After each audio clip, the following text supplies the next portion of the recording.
I've got a question for you. You ever leave an interview feeling like you crushed it? The conversation flowed, they smiled, nodded, asked smart follow-ups. They hit you with all the right phrases like, "We're really excited about you. You're exactly what we're looking for. We'll be in touch soon." And then nothing. No email, no update, no rejection. Just you staring at your inbox like, "Did I imagine the whole thing? I thought it went really well." You're not crazy for feeling confused, but you are misreading what's happening. See, ghosting rarely means you weren't strong. Most of the time, it means someone came after you that left a stronger impression. You said the right things, but nothing stuck. You blended in with 5 other great candidates. See, you didn't get rejected, you got forgotten. And there's a real science behind why that happens.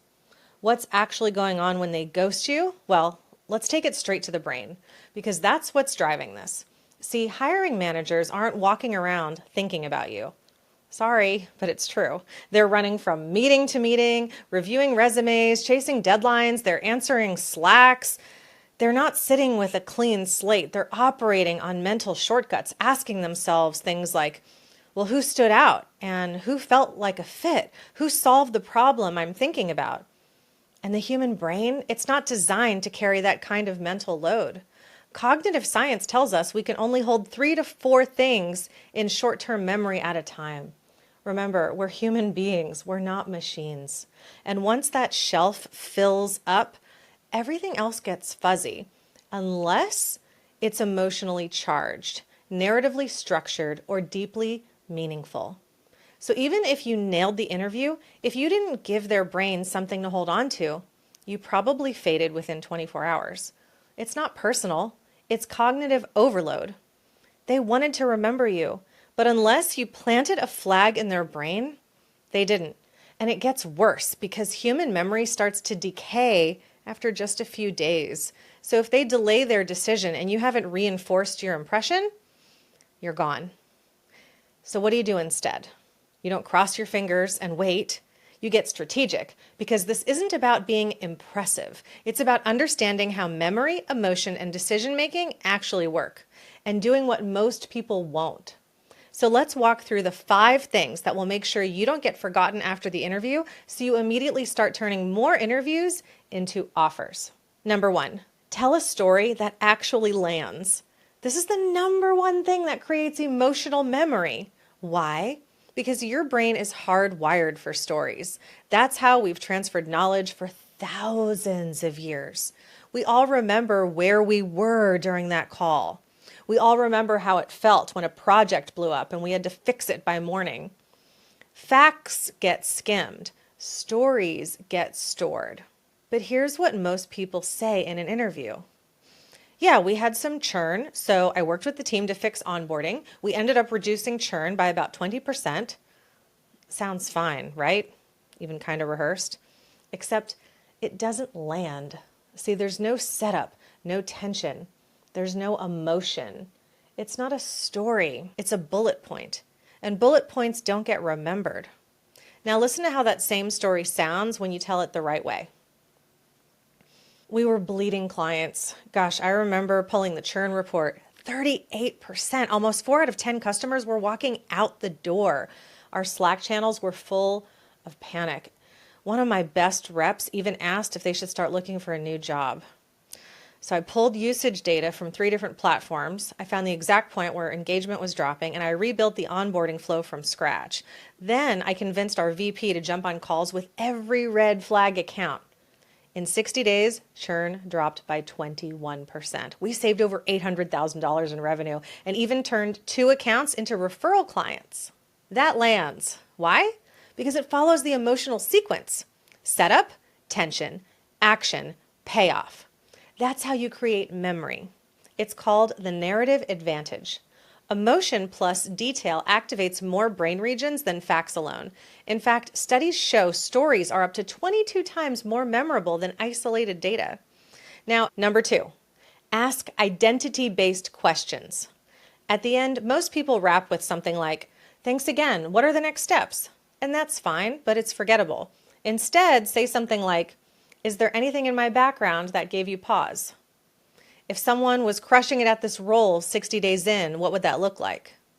See, what you're doing is planting yourself in their mental future. You're forcing them to visualize you already in the role. Mental imagery boosts familiarity, and humans hire those who feel familiar. Number 3, follow up fast. That thank you email, it needs to go out within 3 to 6 hours, not the next morning, same day. And here's what it should include: a quick, genuine thank you, a callback to something they said, a micro story that reinforces your value, and a simple note of continued interest. This taps into recency bias. The memory of you is still active, so you're reinforcing it. You're doing that before it fades. It's like hitting save before the file disappears. All right, number 4, eliminate comparison friction. You're not just being evaluated, you're being stacked. And most managers don't pick the best, they eliminate until someone's left. So preempt the comparison game. Something like, you might be wondering if I've ever scaled a team. At so-and-so company, I onboarded 9 reps in 60 days while rebuilding all the training docs. The brain relaxes when you answer unspoken questions, and that lowers perceived risk. Number 5, be relational, not robotic. People don't hire LinkedIn bios. They hire people they want to work with. So drop the perfect pitch voice and talk like a peer. If we were working together, I'd probably start by mapping out the customer journey gaps. One thing I've learned revamping onboarding, don't overcomplicate it. When you do this right, their brains start simulating what it's like to actually work with you. And once that mental connection is there, you're halfway hired. So those are the 5 steps.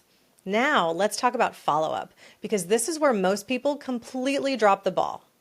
You finish the interview, you feel good, you send a thank you email, maybe, and then you wait and wait.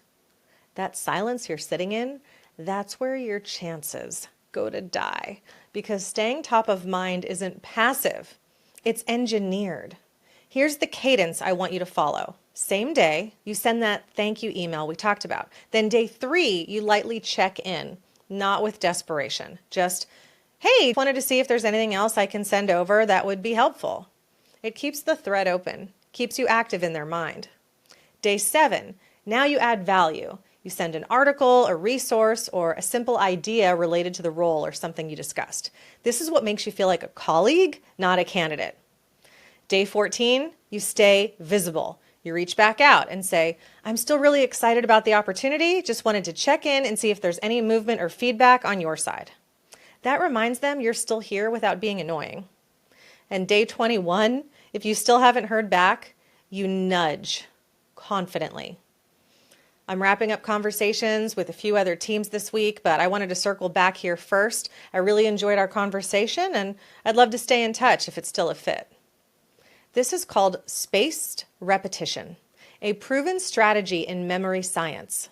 You're not pestering, you're reinforcing your presence strategically, just as their brain is starting to forget you. Most candidates follow up once, maybe twice, then disappear. You become the one who's still standing when everyone else fades away. If you walk away with anything from this video, let it be this. You're not just interviewing, you're engineering a memory. Most people go into interviews thinking it's a performance.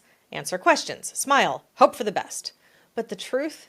You're in a memory battle. You're competing for mental shelf space. And the people who win are the ones who tell better stories, anchor emotion plus results, reinforce their impression fast, follow up with purpose, make themselves impossible to forget. This isn't about being aggressive, it's about being smart. Because ghosting doesn't mean you weren't a good fit. It usually just means someone else made a stronger, stickier impression. Change that, and you stop getting ghosted and start getting offers.